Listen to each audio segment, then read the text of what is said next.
Okay, bismillahirrahmanirrahim. Assalamualaikum warahmatullahi wabarakatuh dan selamat petang semua. Okay, so untuk hari ini kita akan habiskanlah topik babna kita iaitu sokongan, pergerakan dan juga pertumbuhan. Okay, so pada kelas lepas kita telah pun melihat berkaitan dengan pola pertumbuhan manusia. Okay, di mana kita telah pun melihat bagaimana manusia ini daripada peringkat bayi, okay, membesar kepada peringkat kanak-kanak, seterusnya kepada peringkat remaja, peringkat dewasa dan juga peringkat tua. Okay, di mana graf lengkung pertumbuhan manusia ini adalah berbentuk seperti sigmoid, di mana perkembangan ataupun pertumbuhan paling pesat berlaku pada peringkat bayi dan juga pada peringkat remaja. Okay, dan kita tengok pada peringkat kanak-kanak dia hampir sama, sedikit perlahan. Cuma jika dibandingkan dengan kanak-kanak lelaki versus perempuan, kanak-kanak lelaki dia lebih cepat membesar berbanding dengan kanak-kanak perempuan. Kemudian kita telah melihat bagaimana pada peringkat dewasa pertumbuhan adalah hampir bersifat malar ataupun sifar. Okey, dan mana graf akan mula menjadi rata ataupun plateau. Alright. Dan pada peringkat tua kita dapati dia akan mula menurun sedikit, di mana pada peringkat tua fungsi badan akan mula deteriorate, akan mula menurun. Okey, so pertumbuhan hampir terberhenti pada peringkat tua. Dan kita lihat pada peringkat tua fungsi-fungsi sistem akan mula menurun. So pertumbuhan adalah dipanggil sebagai pertumbuhan negatif. Okey. Dan kita pun melihat perbezaan di antara pertumbuhan bagi lelaki dan juga perempuan, terutama pada peringkat remaja. Okey, mana pada peringkat remaja, pada awal peringkat remaja, perempuan dia akan lebih cepat membesar dan meninggi. Okay. Namun pada peringkat akhir remaja, lelaki pula yang akan lebih cepat membesar dan meninggi sehinggalah umur lelaki tersebut sampai kepada 20 tahun lebih.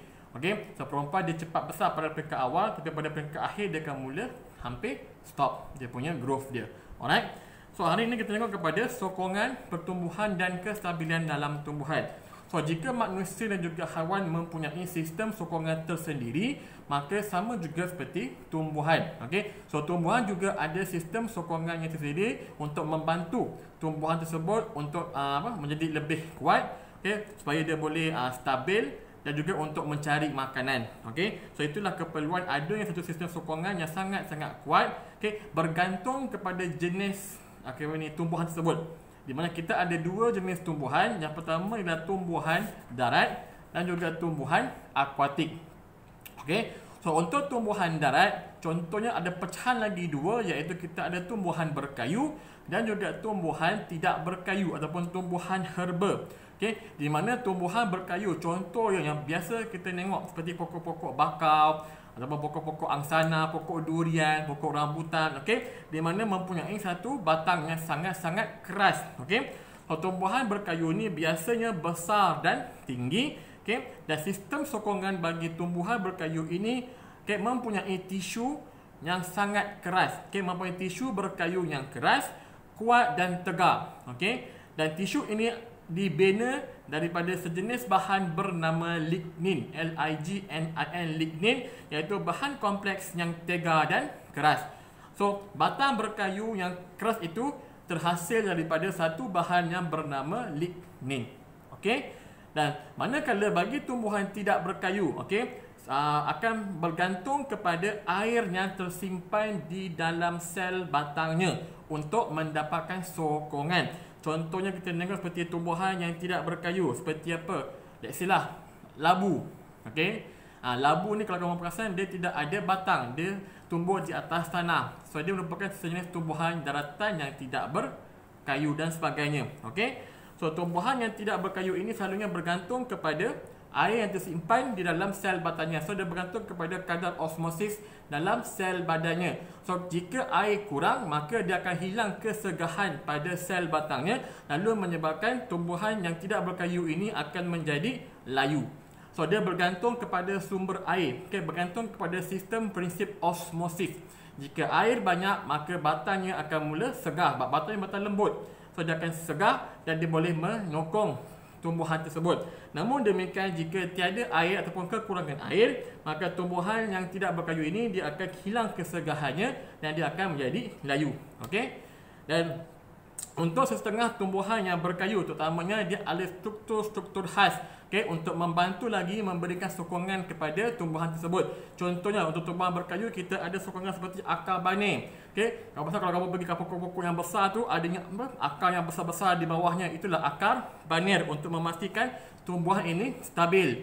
Kemudian kita ada akar sokong, iaitu akar yang tumbuh daripada batang ataupun dahan ke dalam tanah untuk menyokong tumbuhan tersebut, iaitu akar sokong. Dan kita ada akar jangkang. Okay, contoh seperti di pohon di pokok-pokok bakau tu, itulah akar jangkang untuk menyokong pokok-pokok bakau yang berada di kawasan paya. Okey, bagi tumbuhan tidak berkayu juga ada dia punya ekstra sokongan, ekstra support. Seperti labu, dia ada sulur paut, okey, yang akan melengkur, yang akan memaut pada bahagian-bahagian tumbuhannya lain. Kemudian kita ada seperti apa, akar cengkam. Nanti akar cengkam yang akan mencengkam pada tumbuhan ataupun struktur lain untuk mendapatkan sokongan seperti pokok orkid dan juga pokok deduit. Okey, so ini bagi tumbuhan darat. Untuk tumbuhan akuatik, okey, bila kita kata akuatik berarti tumbuhan ini hidup di dalam ataupun di atas permukaan air. So, basically bila kita kata tumbuhan akuatik, tumbuhan ini tidak mempunyai tisu yang berkayu seperti sokongan seperti yang ada pada tumbuhan yang darat. Okey, so tumbuhan darat dia ada yang berkayu ataupun dia mungkin ada batang yang lembut. Tapi untuk tumbuhan akuatik, ianya tidak mempunyai sebarang tisu berkayu. So tumbuhan akuatik secara dasarnya mendapat sokongan utama daripada daya apungan air itu sendiri.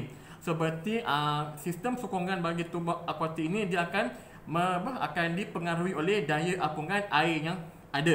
Okey, dia bergantung kepada daya apungan air. So selain itu juga tumbuhan akuatik ini mempunyai batang dan daun yang mempunyai satu tisu khas yang dipanggil sebagai tisu erenkima.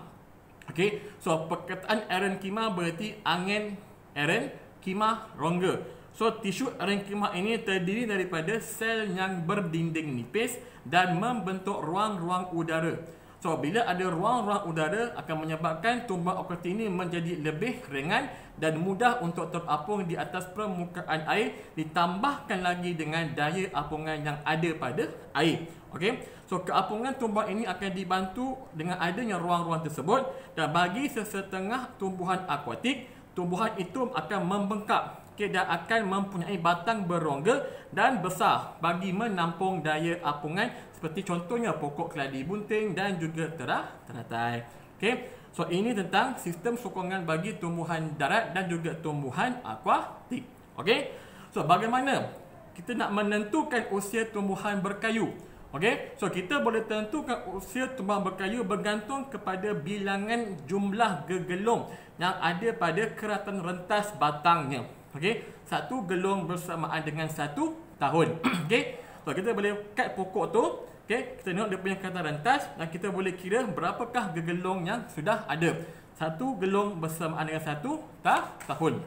Okey, ataupun kalau kita tak nak potong, okey, tak nak pokok pun, tak nak tebang pokok tu, kita nak preserve pokok tu tapi nak tahu berapa umurnya, kita boleh gerudi. Okey, kita boleh gerudi sehingga 75% kedalaman dan kita keluarkan, kita tarik dia punya dalam tu dan kita kira gegelung berdasarkan kepada yang kita dah extract keluar tadi tu. Okey, pun sama juga metodnya.